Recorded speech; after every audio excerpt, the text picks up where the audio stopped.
Il est très facile dans SharePoint de trier, filtrer, regrouper les données de votre liste comme vous le souhaitez. Regardons cela. Je repars de ma liste inventaire matériel et si je veux la filtrer, la trier ou regrouper les éléments, je vais utiliser tout simplement les intitulés de mes colonnes et plus particulièrement les petits chevrons qui se trouvent à côté des champs. Par exemple, si je souhaite trier ma liste en fonction de la marque, je vais pouvoir venir ouvrir le petit chevron ici et demander un tri à Z, un tri alphabétique. Et vous voyez bien qu'automatiquement, mon matériel va être affiché, trié selon la marque. Je peux le faire en ordre alphabétique ou en ordre inverse de l'alphabet, bien évidemment.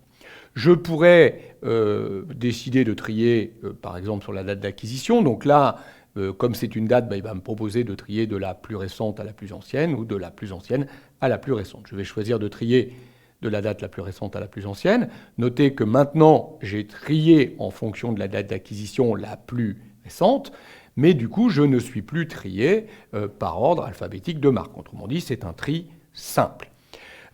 Si vous voulez trier sur plusieurs champs, filtrer sur plusieurs éléments, je vous invite à suivre la vidéo suivante qui, elle, vous apprendra à créer des affichages dans lesquels on pourra effectuer des tris multiples et des filtres multiples. Je veux effectuer un regroupement. Je vais pouvoir prendre par exemple le champ type matériel ici et demander de faire un regroupement sur le type matériel. Et si j'ai envie de le placer plutôt en première position, je vais tout simplement le déplacer pour qu'il soit placé directement en première colonne. Je peux ainsi changer l'ordre, si je veux, de mes colonnes simplement en les faisant glisser. Donc là, j'ai fait un regroupement, donc je peux escamoter ou développer les parties qui m'intéressent.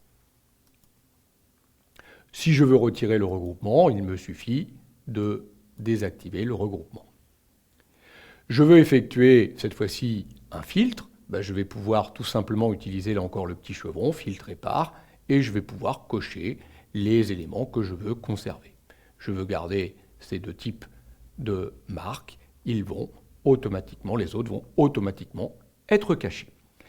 Là, je vais pouvoir en cumuler plusieurs. Si je vais maintenant chercher aussi filtrer par et que je choisis simplement ordinateur portable et que j'applique, vous voyez bien qu'il a cumulé les deux critères. J'ai d'ailleurs les petits symboles indiquant que j'ai appliqué un filtre, comme j'avais le petit symbole ici indiquant l'ordre de tri. Je pourrais également utiliser le bouton de filtre ici, qui me permettrait d'activer des filtres ou de désactiver des filtres.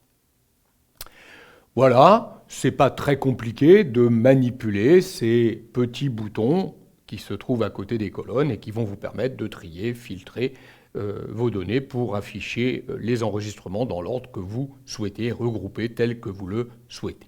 Maintenant, si vous voulez pouvoir revenir rapidement sur ces affichages, je vous conseille de suivre la vidéo suivante. Elle vous montrera qu'on peut créer plusieurs affichages et décider de les activer.